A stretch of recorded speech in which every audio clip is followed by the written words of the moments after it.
I'm going to show you guys that when you are really good at what you do, you can structure any deal in the world. And I'm not showing this to brag, but more so to say, like, dude, develop a very high quality skill set that is in great demand.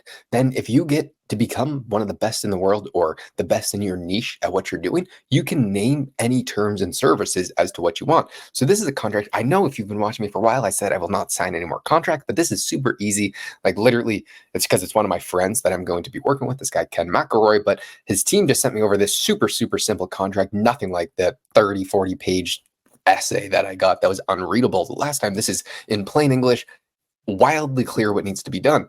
I won't show you guys the whole thing because it gives away some of his personal information in it, but the accommodations, you get an apartment, furnished apartment suitable for residential purposes shall be arranged for the contractor. Your apartment will include essential furnishing and amenities to ensure a comfortable living environment. So they're hooking me up with a place to live, some sort of vehicle. And then the deal that we structured was going to be 20% over the baseline what they are currently doing. So let's say they're doing, just to make the math easy, $100,000 per month right now. Anything over $100,000 a month that we can generate, I get 20% of. So why the hell are these guys going to fly me out to Arizona, put me into I mean, he owns a lot of places, but put me into some sort of apartment and hook me up with a car just to work with them and to help them grow their socials and to sell more of their product? Because fortunately, I got pretty good at what I do. And I don't say that from an arrogant standpoint because I'm nervous about going. I'm not 100% sure that the results will show, but because I've built a reputation, this guy said, I will do anything to get you here. And he basically said, I'll hook you up with a spot. I'll hook you up with a car. No need to worry about anything. Just focus your attention on helping us. And I will pay you handsomely because of it. And I said, don't pay me at all, only if I perform. So he actually offered me a massive check to work for him, but I turned it down. And I said, if you try and bribe me with that, I will completely turn down any sort of work that you do, because that is not the way that I want to work right now. Because if I don't perform, I do not want to take any sort of compensation. I will take my living standards taken care of though. So that's what we did. So I thought it would be interesting if I went over how I developed this skill set, because I got really good at growing other people's YouTube channels, growing their all their social medias with the goal to funnel them into their product. Because most of these guys, if they're running big businesses, the reason why they started a YouTube and social media platform is because they know that is the best form of advertisement. Who do people buy things from? It's from people that they know, like, and trust. So how do you do that? You show some of your personality, you show your business, you show your product, you show everything online, and the people who want to buy it will become the organic viewers, and then you funnel them to the product. But you start with just providing as much information as you possibly can. And then it's just a big funnel. You get as many people as you possible to watch. A small percent of those people want to become customers. But then the marketing side, you were just enlightening the people and making it easier for them to purchase, the people who would be interested in your business that otherwise would not be interested. And so how did I develop this skill set to where I feel very comfortable saying, hey, dude, you have this massive opportunity because you're running a few $1 billion business right now. You're only doing 250,000 views per month. I think you can easily ramp that up just on YouTube up to 5+ million over a year timeline if you change your niche. It can still be real estate focused, but you should package the title, thumbnails, and the fundamental ideas to more business oriented videos, because that's fundamentally what you are. You are a massive business owner, and there's much more demand for that niche. That's how you're going to get more accumulative eyeballs on your product and on your service. And so you should stop trying to make these super niche down real estate videos that quite literally right now hardly any people are watching. Instead, go bigger, go broader, but still maintain the same information that you're doing. You can just package it in a different way. And that's really what it's coming down to. And then I'm going to train their editing team to have higher retention editing. I'm going to train the videographers to be better understanding of what needs to be recorded and what doesn't. I'm going to train the people who are running their clips channels to change the clips that they're doing per platform. Because right now, what a lot of people make the mistake on is they take a clip from a long form video and they post that exact same edited clip onto 5 different channels. They do it on TikTok, Instagram, YouTube Shorts, etc. But what they should be doing is they should be editing it specifically for each platform, because each platform likes to consume information in a certain way. So you have to make it accountable and accommodative to those people. Then what you're going to do is you're going to turn the long form videos into Twitter threads, blog posts, LinkedIn posts, meta threads, all of these things all of them, as well as email blast. And all of this is going to be trying to get them onto some sort of lead magnet, get them into some sort of email sequence, get them into the product, get them into up the value ladder, eventually into the real estate syndication, which is his main goal. That is, I don't get any sort of commission on that right now, but the deal that we structured, and we basically said, dude, if this works as well as we think it possibly could, if you 10x our reviews and we start to get hundreds of more accredited investors that want to come into the fund and we start to raise a lot more capital, we will give you these big bonuses based upon the performance. So there are still ways to get some sort of performance on the capital raised for his real estate, but I see as much opportunity with his online products either way. So that's an overview. How do you actually develop the skills? I'll start with a story as to how I got, and I started with the YouTube side. I started working with this guy, George Gammon, and we were thinking, how do we get more views? And I started just doing research for economics for him. That's how I actually got into this. But that is a completely different story. But when we were working together in the office, we were saying, shit, how do we squeeze out more views? And then we started to backtrack and reverse engineer every single popular video that we could find, and more so anomalies. We'd find someone that had a video that got 1 million views on their channel, but on average they would only get 30,000. And then we'd say, why did this video get 1 million views while the other ones got 30,000? So we reverse engineered what they did right in that video of why it did so well. And then we said, okay, let's reverse engineer a channel that looks to be on an algorithmic standpoint. It looks like it would be good, but it's underperforming. Why does this video only get 20, 30,000 views per video, but it looks like it should be getting 50 to 100? Because if you can't understand why a video does poorly as well as why it does good, then you don't understand what makes a good and bad video. You can do all this hyper analysis of why some video did good, when in reality, there could have just been very short-term demand for that video. Let's say there's something huge in the news going on and you're the first to report it, and then your video blows up. Hyper demand for your video. Whereas if somebody appears to be making very high quality content, but their videos are underperforming, how do you back engineer it and understand why is this video bad? And a lot of it, what I saw was over editing. There was a lot of times when people just edit every single portion of the video because they think that's what high retention editing is. But you have to understand a multitude of factors.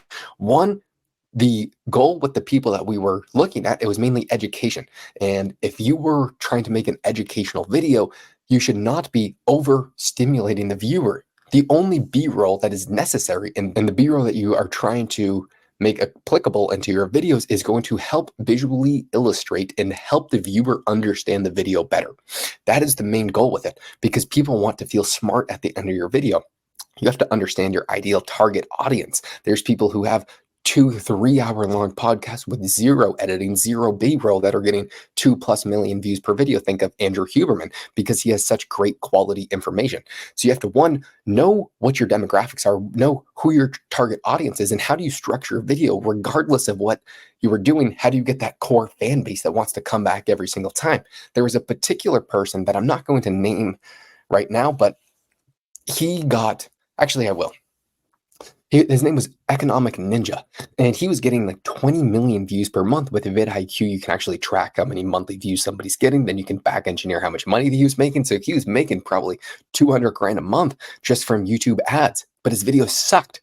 So we would back engineer, why is this guy's getting so many views? And we understood it to a very high degree.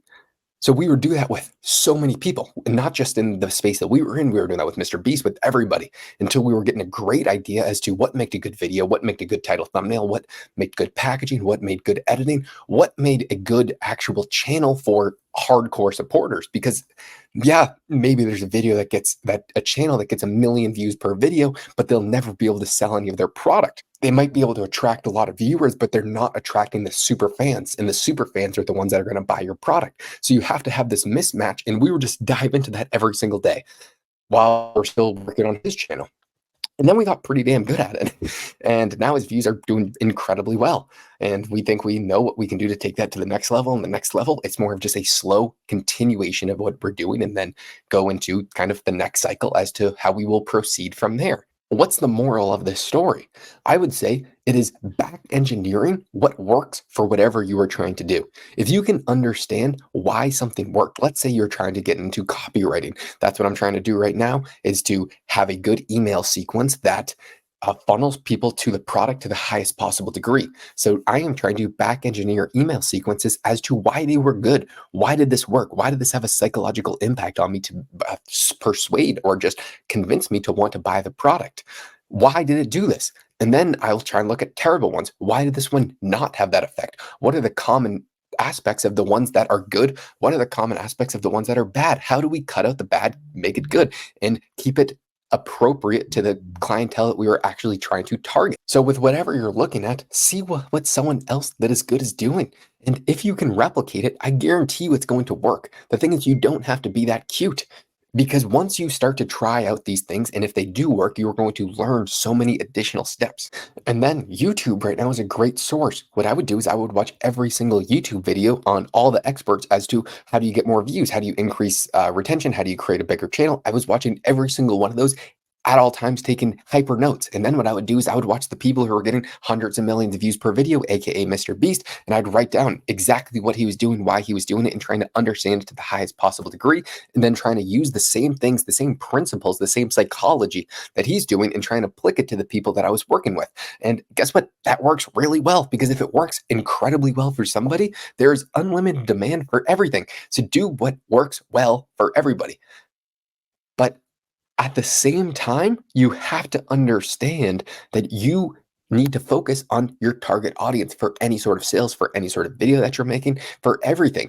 You can't have Mr. Beast editing for a very in depth economic video that very old people watch because guess what? Those 50-year-olds who are making multi-million dollars per year, they are not watching Mr. Beast. But you can take the psychology of the editing, the reason why he's doing what he's doing, and apply it to what you are trying to accomplish with your channel. There is just unlimited sources right now that if you are willing to put in a little bit of time and think about it from a slightly unique standpoint, that you can extrapolate any sort of information on any sort of business that you are trying to do. Even if it is the weirdest thing in the world, you can still probably learn a ridiculous amount just studying everyone that's done it successfully in the past and then trying to figure out what they did, why it worked, and try and replicate to the best possible degree. Because if it worked for somebody else, I guarantee you it will most likely work for you.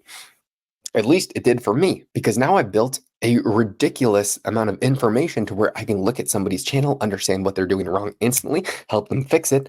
And then I can look at their sales page, at their email sequence, at their all these additional skills that you build up over time by trying to have a complete package from helping somebody grow their YouTube to sell their some sort of product. And that is why, because I've gained the skill set that is very, very high in demand, that I can name any terms and services to we're going back at this. They are literally giving me an apartment. That is crazy to me. They're hooking me up with a car. All these things that I think are ridiculous. I would have been fine paying for all that stuff, but still getting the 20% cut. So it is just a remarkable experience. And I'm so amazingly lucky that I'm in this situation. But this guy, I can promise you, would not give me this opportunity if I didn't have the skill set. And so many people just wait for an opportunity to fall into their lap, but it doesn't happen that way. An opportunity falls when you are very prepared for it. When I was talking to this guy and I said, hey, there's a very easy way that I think you can increase revenue and views across everything. And I just explained it to him. And he said, wow, that's a fantastic idea. Why don't we actually put this into action? Why don't you do this for me? Whereas if I didn't already have that knowledge and skill set, that conversation would never happen and I would never get the opportunity to work with him. Therefore, the opportunity was more a result of what value I could provide for him up front. So if you provide a ton of value for a ton of people for free, expecting nothing in return, eventually you'll get a grande opportunity at the end of that, which is why I give away everything that I do for free to anybody that asks me. I'll give them my complete business model, my exact plan, because for me, I think there is enough business, enough money to go around for everybody. So why try and keep all the secrets for yourself? Any of my buddies can attest to that, that I've helped, that I've worked with in the past, or just anyone that I've worked with in the past. I've told them everything. I can tell them cheaper options to do what I'm doing, how I would do it if I didn't have the budget for someone like me, why I would do it differently if I wasn't the one in charge. There's so many things that I recommend to them because I would rather see them succeed. What's the downside in that? I just see so many people who are scared of other people succeeding. I don't understand it, but I gotta go. It is already 8 o'clock and I'm moving January 3rd. I have less than a month now and I'm freaking out. I gotta get the fuck back to work because I'm acting like I'm super prepared for this and that I may be ready. I do not think I'm fully prepared to take on the massive amounts of work that is going to be coming my way. I'm excited, but also very, very nervous. Goodbye.